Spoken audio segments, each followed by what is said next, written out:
Olá, hoje é quinta-feira, dia 2 de setembro de 2021. Está no ar o Diverso em Rede, trazendo para você os principais assuntos do dia. Vamos aos destaques de hoje. Técnicos e especialistas em aviação do Catar estão no Afeganistão para fazer com que o aeroporto volte a funcionar. Já faltam remédios, equipamentos e comida no país. O professor de Direito e Comércio Exterior vai avaliar a situação. Emprego. O Brasil criou no mês de julho mais de 300 mil postos de trabalho com carteira assinada. Nós vamos trazer os números das regiões de Minas. O presidente Jair Bolsonaro sanciona a revogação da Lei de Segurança Nacional, mas veta punição para quem disseminar fake news. Vamos discutir a situação e também os impactos. Tem ainda vacinação. Concluída a primeira dose na população de até 18 anos. Nós vamos falar como fica a imunização agora de adolescentes no estado. E o aumento de casos da variante Delta já preocupa autoridades mineiras. Tudo isso com a participação dos jornalistas Ricardo Ribeiro, de Juiz de Fora, Sabrina Silva, de Barbacena e Laura Marques, de Belo Horizonte. É agora no Diverso em Rede.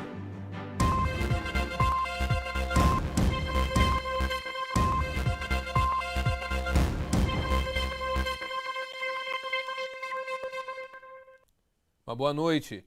A reforma do imposto de renda, aprovada pela Câmara dos Deputados e também o cenário político, repercutiram na imprensa nacional. No G1, o foco foi a reforma do imposto de renda, após a Câmara dos Deputados reduzir taxação de lucros e dividendos para 15%. Outro assunto foi a mudança de 31 candidatos de medicina da lista de aprovados para a lista de espera, após um erro no resultado. O fato aconteceu na Universidade Federal do Paraná. No UOL, a reforma do imposto de renda também foi assunto.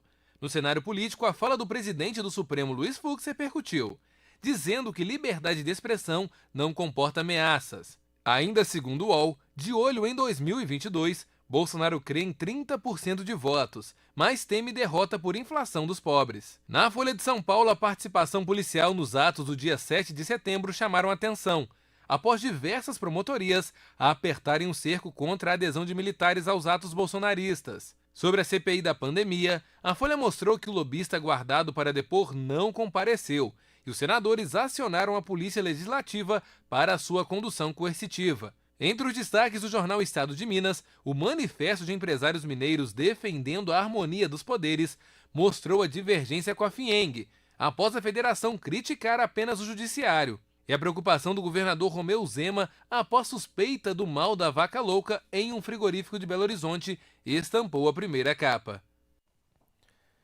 E os militares americanos concluíram a retirada das tropas do Afeganistão na última segunda-feira após 20 anos. Ao longo desse período, os Estados Unidos mantiveram equipamentos militares para impedir que o Talibã voltasse ao poder no país. De acordo com um relatório divulgado pelo órgão do governo americano, responsável aí pela reconstrução no Afeganistão, diversas armas, munições, veículos e aeronaves deixados para trás foram parar nas mãos dos rebeldes do Talibã. A estimativa é que quase 500 mil de armas entre rifles, metralhadoras e pistolas ficaram no país, além de 65 aviões, 109 helicópteros e mais de 60 mil veículos. Olha, uma equipe de técnicos e também especialistas em aviação do Catar está em Cabul para fazer o aeroporto que foi fechado voltar a funcionar. A operação de emergência, entre outros motivos, pela necessidade de acesso da ajuda humanitária para a entrada de remédios, equipamentos e também de comida. O porta-voz do secretário das Nações Unidas, Stéphane Dujarric, disse que todas as agências da ONU estão no limite de suprimentos no Afeganistão. Com o aeroporto fechado, a única porta de saída para os afegãos é a fronteira com o Paquistão, mas há relatos de que só uma minoria tem permissão para passar. Aparentemente mais confiante, Joe Biden fez um discurso para encerrar a polêmica em torno da saída desastrosa depois de 20 anos de ocupação. Para convencer o público interno, ele argumentou que não queria mais uma geração de americanos nessa guerra. O Conselho de Segurança das Nações Unidas aprovou uma resolução para demandar do Talibã que os cidadãos tenham liberdade de deixar o país se quiserem. O documento também pede ao grupo que mantenha o caminho aberto para ajuda humanitária. Na melancólica partida dos americanos, o sentimento dos afegãos é de frustração. A maioria entende que, 20 anos depois, os Estados Unidos abandonam o país numa situação de penúria. Dados da ONU revelam que, de 2009 para cá, os índices de violência no Afeganistão aumentaram. Em 2007, 30% da população vivia na pobreza. A situação se deteriorou rapidamente a partir de 2013. Hoje, 60% dos afegãos dependem da ajuda humanitária para sobreviver. Na educação, o número de meninas na escola no começo da invasão, em 2001, saiu praticamente do zero, dando um salto significativo. Mas, segundo um levantamento da organização Human Rights Watch, a partir de 2012, o cenário se estagnou. As melhorias se sustentaram nos grandes centros para uma pequena parcela da população. Mas, assim como o exército americano, o progresso nunca chegou às cidades mais afastadas. Olha, e com a saída dos militares americanos do Afeganistão, como é que será que fica agora a vida por lá? Bom, e para fazer com a gente essa avaliação desse cenário internacional tão sério, nós convidamos o Vladimir Feijó, que é professor da Faculdade Arnaldo de Belo Horizonte, doutorando em Direito Internacional e Comércio Exterior, pesquisador em Direitos Humanos e também Política Internacional. Olá, professor, uma boa noite, é um prazer tê-lo com a gente aqui mais uma vez. Olha, professor, essa situação do Talibã, como a gente já trouxe algumas vezes aqui no Diverso em Rede, chama atenção e causa uma certa apreensão também, justamente com a saída agora dos militares do poder naquela região.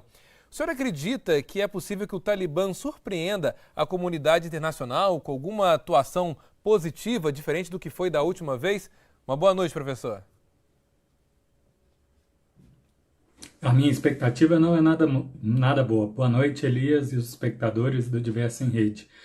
O Talibã certamente agora está com uma assessoria de imprensa tentando engajar a comunidade internacional e também a comunidade afegã numa construção de imagem, que ele quer ser responsável e reconhecido por um período muito mais longo do que no período anterior, que foi entre 96 e 2001, e com isso o mundo como um todo tem aí as expectativas de haver uma estabilidade, uma previsibilidade legal, tanto as normas construídas pelo próprio povo, mas também compromissos internacionais assumidos, especialmente aqueles que falam sobre os direitos humanos. A reportagem mostrou muito bem aí o direito de ir e vir, o direito de deixar o país, mas também o combate à violência da criança, o uso de crianças para guerras, o combate à discriminação de gênero, do qual o governo do Talibã, o governo do Afeganistão, do qual eles herdaram, tem no ambiente internacional.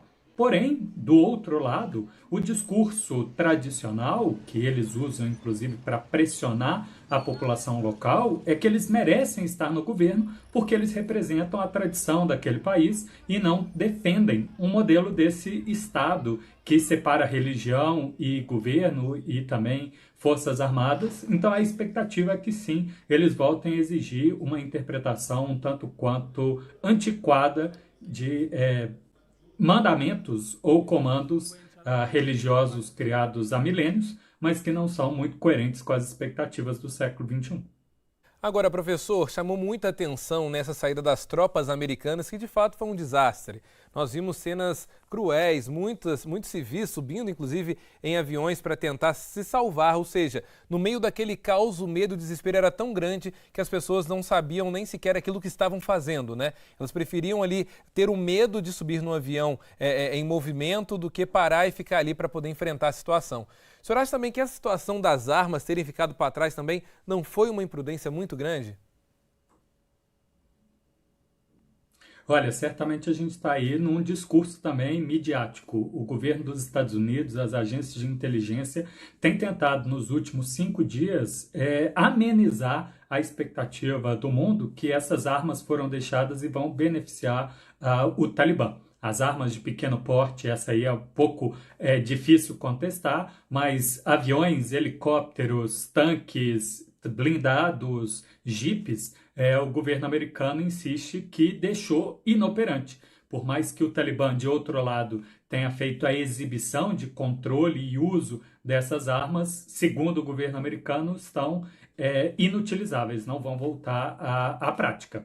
Nós temos que reconhecer que parte da informação do governo americano pode ser verdadeira, de fato eles podem ter desmantelado alguns instrumentos, mas outro pedaço pode não ser, porque política externa de um país não é totalmente pública. E o Talibã não deixa de ser um aliado ocidental, inclusive, contra o Estado Islâmico, que é inimigo, disputam ali dentro. Então, não duvido, tem aí alguma suspeita legítima de que algumas armas tenham sido deixadas propositalmente para que o Talibã tenha condições de lutar com inimigos de outro lado. E um segundo elemento que é inegável, os Estados Unidos antecipou a saída. E nisso aí as questões logísticas foram prejudicadas. A quantidade de voos que existiriam foram certamente manejadas para o esvaziamento de população civil. Então, o que poderia ter sido utilizado para trazer de volta armas não foi, porque houve uma prioridade de carregar humanos. Mas ainda assim, foi muito desorganizado, bastante violento, inclusive, né, para aquelas pessoas que tinham a expectativa de que receberiam apoio. Sem dúvidas, professor. Inclusive, o senhor acabou de citar agora a situação também do Estado Islâmico naquela região e ia falar justamente sobre isso. As ações do Talibã, elas já chamam a atenção, né? Há uma preocupação da comunidade internacional. Mas em meio a isso tudo, há também outros grupos extremistas, né? Como é que o senhor avalia também a situação do povo afegão, justamente agora, com além do medo do Talibã, ter também esses outros ataques, como vimos também no aeroporto dias atrás? Exato. A própria reportagem mostrou agora há pouco que de 2013 para cá a situação da população anda declinando bastante, porque o governo americano, a presença ocidental e o governo criado no Afeganistão nunca chegou a ter o controle absoluto do país. E esses grupos radicais tiveram controle do interior e foram ampliando, e com isso usando de táticas de terror para agregar novos combatentes, para desestimular que pessoas apoiassem esse governo ao estilo ocidental. Então já são 8 anos dessa instabilidade crescente. A diferença do Talibã para o Estado Islâmico talvez seja significativa.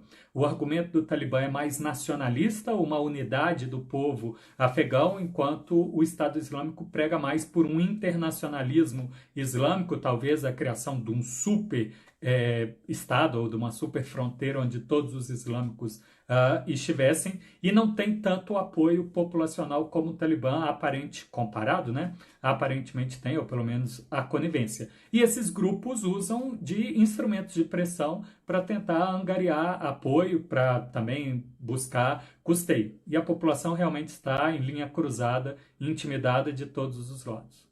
Professor, e para concluir, então, toda a nossa explicação sobre a situação lá no Talibã, eu queria saber como é que é a sua visão sobre a situação no país a partir de agora. É possível já fazer algum diagnóstico ou ainda é muito cedo? Olha, o diagnóstico fotografia já está posto aí. Por mais que a infraestrutura tenha melhorado nesses 20 anos, há um problema logístico de abastecimento do mundo piorado pela pandemia, mas que naquele país específico a instabilidade política, as disputas dos diferentes grupos tornam tudo muito mais problemático. Ainda mais aquelas agências ocidentais que por algum tempo conseguiram estar tranquilos no Afeganistão, hoje inclusive temem para o próprio pessoal, duvidando do efetivo compromisso do atual governo, liderado pelo Talibã, de honrar esses patamares internacionais, né, esses padrões internacionais de direitos humanos. Tá ótimo, professor. Olha, muito obrigado pela sua participação. É sempre bom tê-lo aqui com a gente. Nós aguardamos você aqui mais vezes, viu? Muito obrigado. E no próximo bloco nós vamos falar sobre um assunto muito importante, sobre a vacinação no estado e olha, sobre a variante Delta. Casos confirmados já cresceram mais de 70%, olha só, hein? 70% desde o último sábado aqui em Minas Gerais. Quer saber mais? É um instante só, fica com a gente, não saia daí. Esperança não é esperar, é agir para transformar seu sonho em realidade. Por isso, comece agora. Afinal, o mundo é o que você sonha e faz. Dê start no seu futuro e faça Uniacademia. Cursos de graduação e pós, presenciais, semipresenciais e EAD. Inscreva-se em uniacademia.edu.br. Uniacademia. O mundo é o que você sonha e faz. De ensino de qualidade nós entendemos, mas educar é mais do que isso. É cuidar, é se adaptar, é transformar. Aqui no Verbo Divino você encontra acolhimento e inovação. Perto ou longe, trabalhamos com você e por você. Para o sucesso do seu projeto de vida, venha estudar com a gente. Colégio Verbo Divino, educação que transforma. Acesse cvdonline.com.br ou ligue 3325 7150.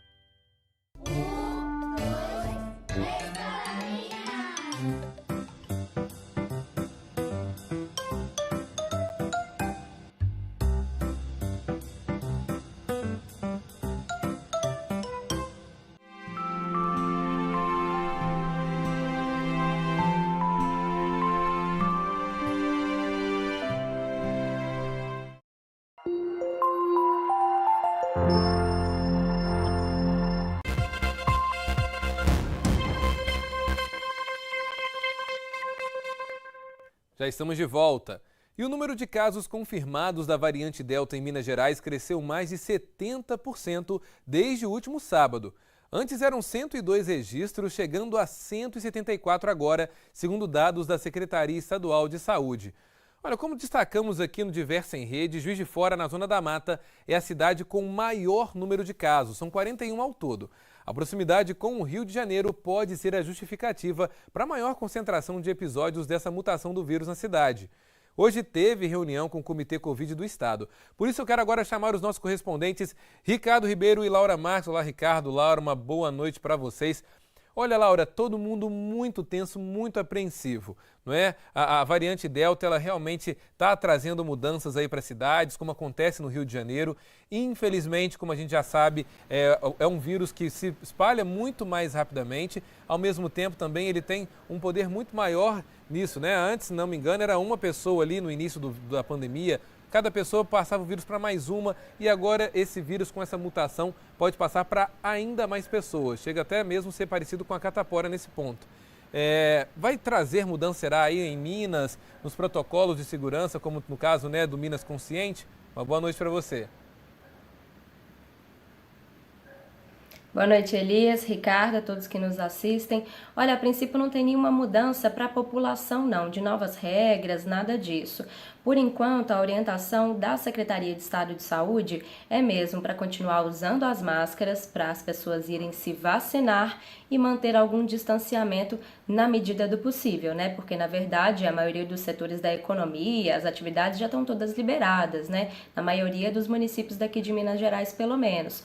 Mas a Secretaria de Estado de Saúde diz que a orientação ainda é tentar manter essas regras por mais tempo. A máscara, principalmente, e a vacinação para todo mundo que já foi chamado para receber a sua dose, né? E eu quero trazer os dados desse último balanço que a gente tem sobre a variante Delta aqui de Minas Gerais.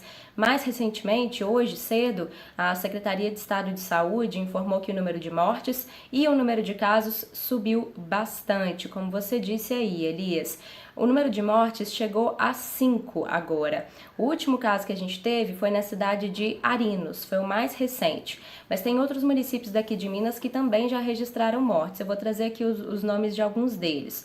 Teve caso de morte em Rio Novo, Uberaba, Santa Luzia e Claro dos Poções. Foram esses os municípios com casos de morte pela variante Delta do coronavírus. Agora, tem outros vários municípios, muito mais do que esses, que registraram apenas casos, né, infecções pela variante Delta do coronavírus. Juiz de Fora é a cidade que concentra o maior número, são mais de 40. Belo Horizonte vem em segundo lugar com 13 casos. As regiões que têm o maior número de casos da variante Delta são região central, aqui onde fica a capital mineira, e a região sudeste do estado. São essas as localidades que concentram o maior número de casos da variante Delta aqui em Minas. Elias, a expectativa da Secretaria de Estado de Saúde é conseguir avançar com a vacinação o mais rápido possível para conseguir cobrir toda a população adulta antes que a variante Delta consiga alcançar um nível maior, né, de disseminação aqui no estado. Na semana passada, o governo de Minas já tinha informado que a Delta agora já está predominando, é a variante que mais circula aqui do coronavírus aqui em Minas Gerais. E os dados que a gente tem de vacinação, que é a principal proteção que a gente tem para toda a população, estão em torno de 81% da população adulta que já recebeu a primeira dose e aproximadamente cerca de 30% da população adulta que já recebeu as 2 doses ou então uma dose só, concluindo a imunização com a dose da Janssen, por exemplo. Então, são esses os dados que a gente tem atualmente. Mas, de acordo com o governo, é para continuar com todos os cuidados, higienizando as mãos com bastante frequência. Todas essas medidas ainda não podem ser abandonadas. O governo de Minas diz que tem intensificado o número de testes para analisar o tipo de variante que está circulando. Atualmente são 200 amostras de todas as regiões de Minas Gerais que são analisadas toda semana. Quem faz esse trabalho é a Universidade Federal de Minas Gerais. Como eu já expliquei aqui num outro dia, Elias, essa análise do tipo de variante não é feita com tanta frequência, não é igual aqueles testes que a gente faz em farmácias ou então em laboratórios. É um teste bem mais complexo, que demora mais tempo, então não dá para fazer ele amplamente para toda a população. Mas é possível fazer análises com algumas amostras para ter uma noção de quais são as localidades já mais atingidas com a variante Delta. Então veja só, a proteção continua sendo a mesma: vacina, máscara, distanciamento e limpeza. Elias, outro aliado importante que já conversei com especialistas que me disseram que é uma ótima medida é manter os ambientes mais abertos possível. Nada de janela fechada, locais fechados com aglomeração. São essas as recomendações ainda, Elias. Bem lembrado, Laura. E assim, nos preocupa por saber também que o Brasil é um dos vários, na verdade, países, né, que pouco fazem testes, né? Ou seja, se o teste básico para saber se as pessoas têm ou não o vírus já é difícil ter acesso, imagina também um teste tão complexo como esse, né? Agora, Ricardo, Juiz de Fora também tem o seu próprio programa, né? O Juiz de Fora pela Vida. Eu queria saber como é que está a situação também na cidade, que, né, de acordo com os dados aí, tem tido bastante casos de variantes Delta, e também queria entender justamente sobre a questão da vacinação de adolescentes. Já há alguma resposta também por parte do governo? Uma boa noite para você. Boa noite, Elias, Laura, boa noite a todos. Pois é, de fato, como a Laura disse, a variante Delta preocupa a população de Juiz de Fora. Agora, eu tenho tantas boas notícias que é difícil saber até por onde começar. A mais recente, eu acabei de receber aqui a informação de que a vacinação para a segunda dose de AstraZeneca, quem precisa, continua nessa sexta-feira. Terá aí, para quem não tem o cartão de vacinação, no dia 21 de agosto, não conseguiu tomar, pode ir lá amanhã, exclusivamente no esporte, tomar a segunda dose. Se você tem a data antes de 21 de agosto e não tomou, também pode ir lá no esporte, que você vai receber o imunizante AstraZeneca. E aqueles que estão ainda sem vacina, já passou dessa data de 21 de agosto, está preocupado com a continuidade da vacinação, outra boa notícia: 19.550 doses de AstraZeneca, ou seja, quase 20 mil doses de AstraZeneca, um bom quantitativo aqui, quase 30 mil doses só para Juiz de Fora, para dar continuidade à vacinação. E a turma da AstraZeneca deve estar feliz da vida e com razão, porque agora chegou um lote daqueles para tentar pelo menos colocar em dia a turma que está com o calendário atrasado aí da vacinação da AstraZeneca. E as boas notícias não param. Eu conversei mais cedo com o secretário de Estado de Saúde, Fábio Baquerete, e ele trouxe importantes informações para a continuidade da vacinação em Minas Gerais. Vamos a elas. Teremos terceira dose em Minas Gerais, segundo o secretário.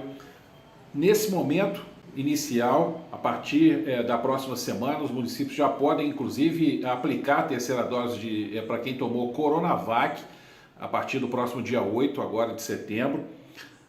No início, para maiores de 80 anos. Isso tem, em Minas, corresponde a cerca de 380 mil idosos. A previsão é diminuir por idade até chegar a 60 anos até o final do ano. Essa é a expectativa do Estado. Então, até o final do ano, o Estado espera aplicar a terceira dose para quem tomou Coronavac até 60 anos. Vamos lá, a partir da próxima semana também, dia 8 de setembro, o Estado está autorizando os municípios a vacinar jovens de 12 a 17 anos com Pfizer. Também essa autorização vai ser confirmada no sábado agora. A partir do dia 15, o Estado já está também trabalhando com antecipação das doses de Pfizer e AstraZeneca, diminuindo de 3 meses para 2 meses o intervalo de vacinas. Portanto, a previsão para novembro é de que todos os mineiros tenham tomado a segunda dose. E uma última informação ainda sobre a questão da vacinação: o desembargador federal Francisco de Assis, vice-presidente em exercício do Tribunal Regional Federal da Primeira Região em Brasília, negou o recurso da prefeitura que tentava derrubar a liminar conquistada pelo Colégio Militar de Juiz de Fora, que retomou as atividades presenciais escolares no sistema híbrido essa semana. Com isso, já confirmei, a prefeitura já deu essa informação também, estou trazendo aqui. A prefeitura está recorrendo diretamente ao Supremo Tribunal Federal para tentar barrar essa liminar conquistada pelo Colégio Militar. Ufa, foram muitas notícias, mas a maioria boa. Elias. Sem dúvidas, a maioria é boa, Ricardo. Se a gente soubesse, teríamos tanta notícia boa assim. O quadro da Roberta hoje, notícia boa, não tinha nem entrado. A gente tinha colocado o Ricardo para falar. São excelentes informações. A gente fica muito feliz também de saber que o Estado está caminhando bem nesse ponto agora, né? Já começando a concluir em todos os municípios a vacinação de 18 anos. Muitos adolescentes com comorbidade, né? Vários pais e mães que querem também mandar os filhos para as escolas estão preocupados. A gente espera que a vacinação avance cada vez mais. Muito obrigado, Ricardo e Laura. Daqui a pouco eu volto a falar com vocês. E agora sim, a gente vai trazer o quadro, claro, que enche o coração de alegria. A Roberta Hellway vai trazer pra gente excelentes notícias. Olha só. Boa noite, Elias, e boa noite para você aí de casa. Setembro chegou e daqui a pouco tem primavera. Tempo de florescer e renovar nossa esperança em dias melhores. E para começar, uma notícia que causa um grande alívio. Juiz de Fora, na zona da Mata Mineira, vacinou com pelo menos a primeira dose todo o público-alvo. E para quem não conseguiu se vacinar, a repescagem para a primeira dose deve ser anunciada em breve. E essa procura tende a ser pequena, já que 95% das pessoas com mais de 18 anos já receberam a primeira dose no município. E olha, não é só Juiz de Fora que conseguiu completar a aplicação para os maiores de 18 anos. Minas Gerais já chega a 80% dos adultos vacinados com pelo menos a primeira dose. E no sul de Minas, em Camanducaia, cidade próxima a Pouso Alegre, existe o Santuário Vale da Rainha. O lugar tem como missão resgatar animais e conscientizar a população por meio da compaixão e consciência para prevenir novas vítimas. O local abriga bois, porcos, cavalos, jumentos, cabras, ovelhas, aves, cães e gatos resgatados vítimas de maus tratos. Em uma das suas últimas postagens no Instagram, é possível ver a evolução de um cavalo que foi resgatado pela instituição. Olha só.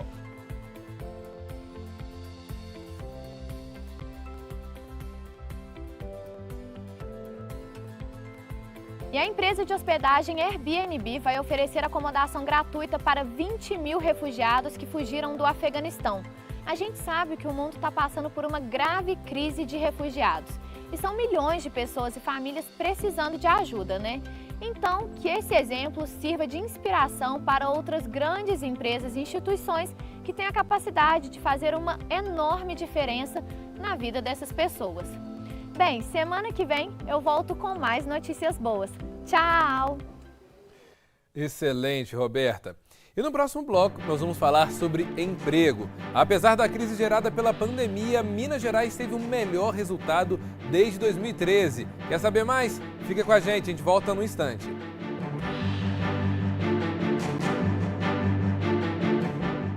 Somos sonhadores e temos sede por mudança.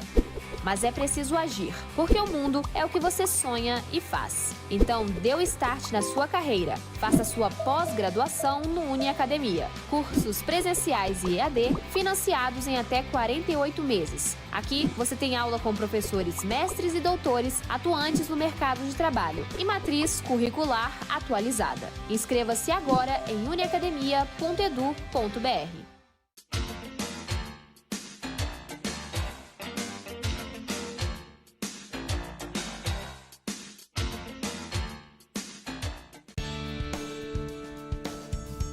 E no meio do novo, sua vida segue. E você aprende a lidar com novos desafios. Busca caminhos para ser melhor. Projeta dias ainda melhores. E entende que tudo começa por você. Faculdade Arnaldo. Aqui, sua vida acontece em tempo real. Aulas presenciais e online ao vivo. Inscrições abertas para graduação e pós. faculdadearnaldo.com.br. Você em conexão com um novo futuro.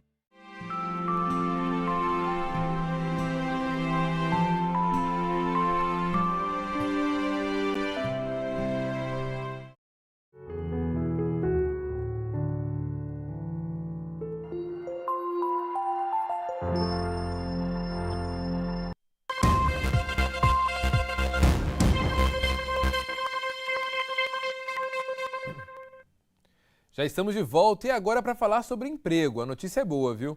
No mês de julho, o país criou mais de 300 mil postos de trabalho com carteira assinada. E Minas Gerais teve o melhor desempenho desde 2013 no mesmo mês. Aqui no estado, mais de 34 mil vagas de trabalho foram abertas. Em Juiz de Fora, o número de contratações foi superior ao de demissões. Vamos conferir na matéria a seguir. A Valentina foi contratada com carteira assinada. Ela ainda está no período de experiência nesse salão e ficou surpresa de ter conseguido o emprego depois de 4 meses parada. Foi uma surpresa que proporcionou uma grande estabilidade financeira, visto que a gente está num momento assim, de muita incerteza econômica, né? As coisas fechando, o comércio sempre fechando.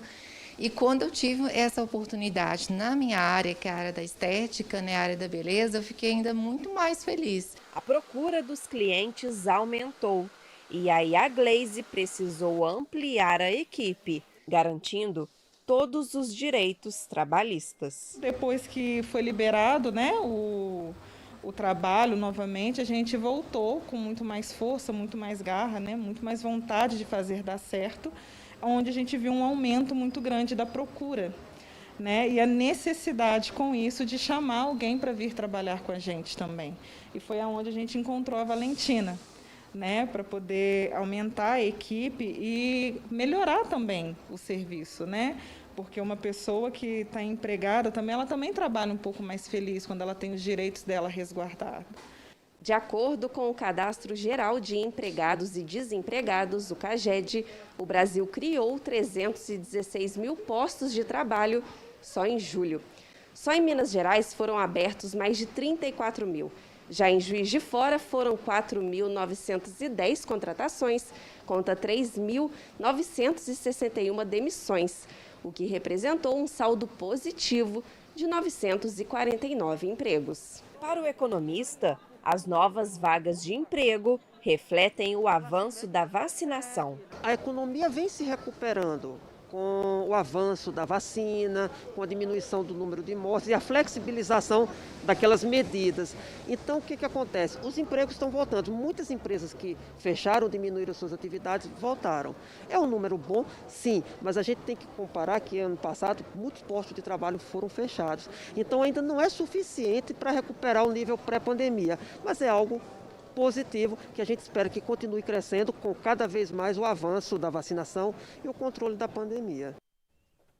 Muito bom, gerar emprego é sempre bom falar sobre isso aqui. E para falar sobre essa situação, eu vou chamar agora as nossas correspondentes, Laura Marques e também a Sabrina Silva. Olha, Laura, eu quero começar essa conversa com a Laura, com a Sabrina. Sabrina, vamos lá, a situação é muito positiva, a gente fica muito feliz quando a gente vê, né, todas essas mudanças, muitas pessoas estão nos assistindo agora que ainda estão precisando de um emprego também, mas eu quero saber como é que está aí no campo das vertentes, né, apesar da crise, novos postos estão sendo criados também, como a gente acabou de ver na reportagem. Olha, Elias, boa noite para você, para a Laura e para todos que estão acompanhando o Diversa em Rede. As boas notícias hoje, não param, inclusive com o aumento no número de empregados, de admitidos aqui na região. E quando se trata de números, Elias, eu tenho aqui uma colinha para poder conseguir contextualizar. Barroso fechou o mês de julho com saldo positivo na geração de empregos, foram 149 admissões, contra 85 desligamentos, ou seja, um saldo positivo de 64 empregos na cidade, isso no mês de julho. São 834 admissões e 531 desligamentos, num total de 323 empregos gerados na cidade. A boa notícia agora é da cidade de Santa Cruz de Minas, que manteve também saldo positivo e gerou 100 novas vagas de emprego. Carteira assinada que estamos falando. São João del Rei teve 637 admissões e também 476 demissões. Nos 7 primeiros meses do ano, São João del Rei teve 3.979 admissões e 3.267. O setor que mais admitiu na cidade de São João del Rei foi o de serviços.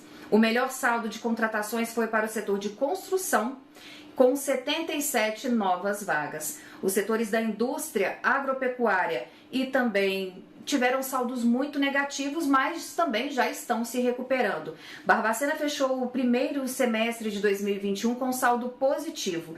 De acordo com o Banco de Dados do Governo Federal, Barbacena gerou 5.109 admissões, 4.143 demissões, o que gerou um saldo positivo com 966 novos postos de trabalho formais criados. Isso só no mês de julho. Portanto, a indústria fechou com saldo positivo, a agropecuária que gerou 14 novos postos de trabalho. Esses números, apesar de ficarem na nossa cabeça, Elias, de fazer uma certa confusão, são positivos. Ou seja, parece que a vida está recuperando, tomando seu lugar aí, tomando um novo formato no pós-pandemia. Assim a gente espera, Sabrina. Eu quero saber também como é que está a situação ali na região metropolitana de BH. Laura, como é que está a situação dos empregos por aí? Está em alta também? Elias, por aqui a gente também tem saldo positivo, viu? Os últimos dados que a gente teve do CAGED, do mês de julho, aqui em Belo Horizonte, mostraram que foram 8 mil empregos, 8 mil vagas de saldo, fazendo essa diferença entre o número de vagas abertas e o número de pessoas que foram demitidas. Então, esse saldo de 8 mil vagas aqui para Belo Horizonte. Em Betim, foram aproximadamente 324, exatamente 324 vagas, esse saldo, e na cidade de Contagem o saldo foi de aproximadamente 600 vagas. Então, de fato, aqui na região metropolitana também está abrindo mais novos empregos do que pessoas sendo demitidas. Notícia ótima também aqui para a região metropolitana. Os setores que têm os melhores resultados aqui em toda Minas Gerais são os de serviços, indústria e comércio. São esses 3 setores que mais estão contratando aqui em Minas Gerais. Como a gente viu na reportagem, foram 34 mil, um saldo de 34 mil postos de trabalho no mês de julho aqui em Minas Gerais, uma informação ótima de se dar, A gente queria poder trazer sempre boas notícias dessa forma aqui, Elias? Mas a gente precisa ressaltar que, de fato, como a gente ouviu o economista dizendo, agora é um momento de recuperação da economia. A vacinação está avançando, as empresas estão voltando a atuar, por exemplo, o setor de eventos que estava completamente parado, agora, de novo, já pode acontecer, pode ter suas atividades mais ou menos normalmente, então várias vagas vão surgir, mas isso não significa que a gente está retomando o nível pré-pandemia e nem está ficando melhor do que isso, Por enquanto é um período mesmo de recuperação. E vale ressaltar que até o mês de agosto a gente estava vigente ainda o programa emergencial de manutenção de emprego e renda, que era um programa do governo federal que permitia às empresas a reduzir jornada de trabalho, reduzir salários, para manter esses funcionários e não demitir mais pessoas. Esse programa estava vigente até o mês passado, agora já acabou, então pode ser que esse ritmo de retomada, de recuperação do mercado econômico, do mercado de trabalho, possa reduzir um pouquinho com o fim desse programa. A gente espera que não, Elias? Mas há uma expectativa de que isso aconteça. Vamos acompanhar e tomara que a vacinação avance cada vez mais para a gente poder voltar à vida normal e voltar a crescer, né? A economia crescer aqui no Brasil. Elias. Vamos acompanhar mesmo, Laura. É importantíssimo que essa vacinação aconteça da melhor maneira possível, quanto mais rápido melhor, para que o mercado também possa novamente ter aquele aquecimento que todo mundo espera, né? Quando as pessoas que estão nos acompanhando, que são desempregadas, precisando de emprego, também quantos comerciantes que nos veem aqui também todos os dias estão ali naquela necessidade de ver o mercado caminhar para que ele também possa investir, possa crescer cada vez mais. E a gente torce também para que a economia cresça de uma forma justa, as pessoas tenham novas oportunidades no mercado de trabalho e, claro, aquelas que não tiveram aí, né, direitos para poder também se aperfeiçoar, se modificar, como a gente já falou aqui várias vezes, né, aquelas que ficaram perdidas no meio dessa pandemia consigam se encontrar. Laura, Sabrina, muito obrigado, daqui a pouco eu volto a falar com vocês. E agora nós vamos falar do tempo. A temperatura de Minas vai subir um pouco nessa sexta-feira. Não há previsão de chuva, só de formação de nuvens na maior parte do estado. Confira a seguir a previsão do tempo para amanhã. Céu nublado a parcialmente nublado no Jequitinhonha, Mucuri e Rio Doce. Na região central mineira e na zona da mata, céu claro a parcialmente nublado. O dia amanhece coberto por nuvens em Betim, mínima de 10 graus e máxima 25. Nas cidades de Bom Sucesso e Jesuânia, tempo claro a nublado, mínima de 9 graus e máxima 25. Poucas nuvens durante a manhã em Muriaé, tempo claro a partir da tarde, mínima de 10 graus e máxima 25. Em São João del Rei, ventos fracos e céu aberto, mínima de 9 graus e máxima de 24 graus. E o Brasil teve mais um dia dourado nas Olimpíadas de Tóquio. Mais 6 medalhas foram conquistadas, sendo 4 só de ouro. Confira o resumo desta quinta-feira. Depois de 2 bronzes, Thalisson Glock faturou o primeiro ouro ao vencer nos 400 metros livre na natação. Já Gabriel Araújo ganhou o segundo ouro nos 50 metros costas e fechou a participação com 3 medalhas no total. No atletismo, Alessandro da Silva defendeu o título no lançamento do disco e se tornou bicampeão olímpico. Marivana Oliveira foi prata no arremesso de peso. E Matheus Evangelista ficou com bronze no salto em distância. Na estreia do Parataekwondo, o Brasil já chegou ao topo do pódio. Natan Torquato foi ouro na categoria até 61 quilos. Esses resultados fizeram o Brasil ultrapassar a Holanda e voltar à 6ª colocação.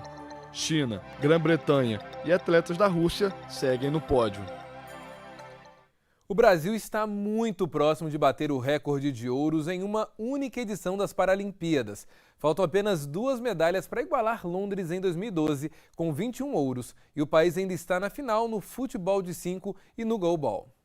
E no próximo bloco nós vamos falar sobre a Lei de Segurança Nacional. Pois é, o presidente Jair Bolsonaro sancionou a lei, mas com vetos em algumas partes. É um instante só, fica com a gente. Esperança não é esperar, é agir para transformar seu sonho em realidade. Por isso, comece agora. Afinal, o mundo é o que você sonha e faz. Dê start no seu futuro e faça Uniacademia. Cursos de graduação e pós, presenciais, semipresenciais e EAD. Inscreva-se em uniacademia.edu.br. Uniacademia, o mundo é o que você sonha e faz. FM Itatiaia 105,3. A FM Itatiaia está presente em todos os momentos de sua vida. Quando você sintoniza 105,3, entra em conexão com a maior rede de rádio de Minas. Primeiro lugar em audiência nos públicos A e B e diversos outros segmentos. Músicas de bom gosto. FM Itatiaia.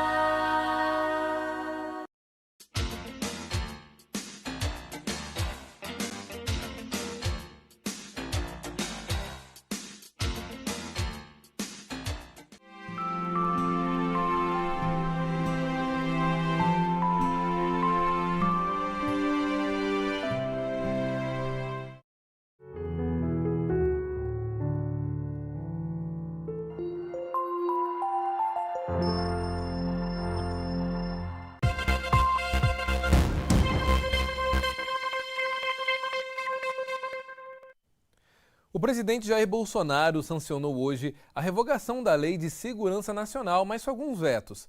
A nova versão, que retirou trechos como estavam em vigor desde 1983, na ditadura militar. Entre eles, a punição de atos de comunicação enganosa em massa. O presidente Jair Bolsonaro está sendo investigado no inquérito das fake news e justificou a iniciativa. Olha, de acordo com ele, o trecho contraria o interesse público por não deixar claro o que seria punido. Entre outros vetos, foi cortada a prévia de punição para quem impedir manifestações pacíficas. 10 novos crimes também foram adicionados ao texto. O Congresso Nacional deve analisar as alterações do presidente da República em até 30 dias. Caso não seja feita análise, o veto passa a trancar a pauta das sessões do Congresso Nacional. A Lei de Segurança Nacional foi sancionada em 1983, durante o regime militar. A norma de conteúdo autoritário foi usada para enquadrar opositores e tratar divergências políticas como crime. O fato é que a Lei de Segurança Nacional vinha sendo usada tanto pelo governo para punir críticos quanto pelo STF. Em fevereiro, o ministro Alexandre de Moraes, do STF, usou a LSN para prender o deputado Daniel Silveira, do PSL do Rio de Janeiro, por divulgar um vídeo em que defendia o fechamento da corte e fazia apologia ao AI-5, instrumento de repressão mais duro usado na ditadura militar. Em março, manifestantes contrários ao governo foram presos com base na Lei de Segurança Nacional. E o fato é que há interesses em jogo. Há pessoas que estão sendo criminalmente investigadas por incorrer na Lei de Segurança Nacional. Tem pessoas que entendem que as suas atividades, por exemplo, essas milícias digitais, serão criminalizadas pela nova Lei de Defesa do Estado Democrático de Direito. Pois é, temos muita coisa para falar sobre essa lei. Para isso, nós vamos dar agora um giro pelo Estado com os nossos correspondentes que já estão aqui com a gente, todos já a postos. Quero começar esse bate-papo com a Laura. Ô Laura, há muito tempo eu tenho dito isso com algumas pessoas que são próximas, que o Brasil parou de discutir entre as importantes situações como saúde, segurança, educação, e hoje se discute o seguinte: quem prende, quem solta, né? O Supremo tá certo, tá errado, o presidente da República tá certo, tá errado. Parou de discutir no Brasil questões importantes, né? Porém, o presidente da República, ele sancionou a lei, mas com alguns vetos importantes. Eu queria saber como é que você avalia essa decisão. Olha, tem alguns vetos do presidente que eu preciso destacar aqui, Elias. O primeiro deles é com relação a um dispositivo que havia sido enviado pelo Congresso Nacional no texto, dizendo que criminalizando a propagação de fake news, a propagação de informações falsas. É importante a gente observar esse veto específico do presidente Jair Bolsonaro, porque atualmente ele responde a um inquérito no Supremo Tribunal Federal por ter supostamente propagado fake news. É aquele caso em que ele havia dito que as eleições gerais brasileiras, as últimas eleições, tinham sido fraudadas. Na época, muitos dos nossos telespectadores devem se lembrar, ele disse que tinha provas, que tinha indícios de que as eleições foram fraudadas. Agora, mais recentemente, poucos meses atrás, ele veio a público para dizer que, na realidade, não tinha essas provas.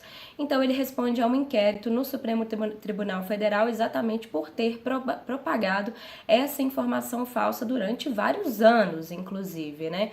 Então, esse dispositivo que estaria na nova legislação, essa nova lei que prevê medidas para proteger a democracia brasileira, o Estado de Direito, esse trecho que poderia, inclusive, incriminá-lo, né? Possivelmente, muitos especialistas dizem que sim. Esse trecho foi vetado, foi retirado da legislação. Na justificativa do presidente, por que ele diz que retirou essa parte da lei? Porque, de acordo com ele, esse trecho não deixava claro exatamente o que seria tratado como fake news. Se a gente teria, por exemplo, um tribunal da verdade, algum grupo para dizer o que é verdade, o que não é, quem que poderia ser responsabilizado por determinadas falas e declarações ou não. Então, de acordo com ele, colocar um trecho lá criminalizando as fake news de uma forma assim genérica poderia levar a fazer com que as pessoas tivessem restrições na liberdade de expressão. Essa foi a justificativa dada pelo presidente para fazer esse veto e enviar então esse novo texto para o Congresso Nacional. Tem uma outra questão que está lá também, que diz que militares que atuarem contra o Estado de Direito poderiam perder o próprio cargo, poderiam ter várias sanções, vários tipos de punições.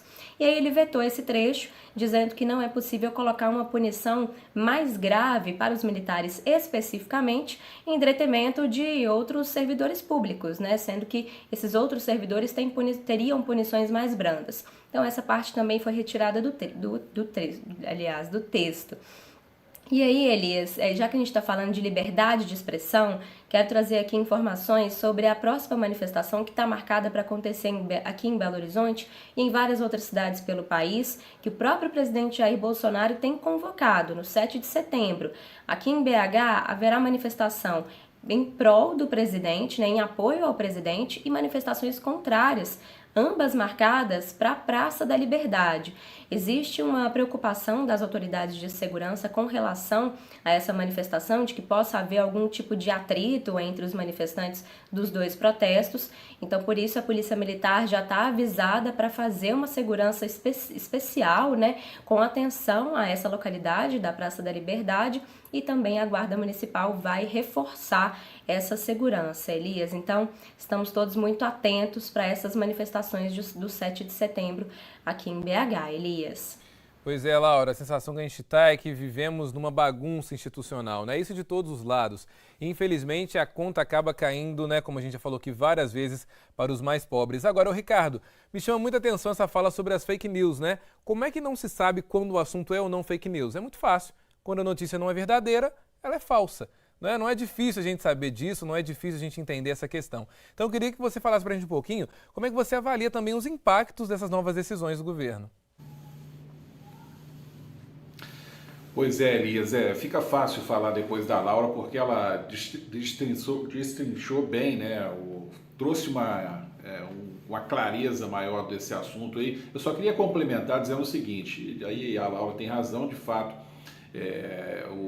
a presidência tenta desfocar, né, criar uma cortina de fumaça para outros assuntos importantes, outros temas que envolvem a própria família Bolsonaro, envolvida em suspeitas, em acusações que envolvem disseminação de informações falsas, criando aí um cenário perigoso que a gente espera que não aconteça agora no 7 de setembro, confrontos e nada disso, que as pessoas acalmem, baixem um pouco a temperatura, porque não está fácil. Mas é preciso lembrar, e você trouxe isso também na leitura do texto, que os parlamentares têm 30 dias para analisar esses vetos, ou seja, conta-se 90 dias a partir do momento em que ele sancionou. Então hoje, 2 de novembro, seria o dia para entrar em vigor, mas nesses 30 dias os parlamentares podem derrubar os vetos do presidente. Então a bola agora está com os deputados para que eles façam isso e atendam, né, se for, claro, o interesse deles, manter o que está acontecendo agora e não voltar a um cenário que a gente tinha em 1983,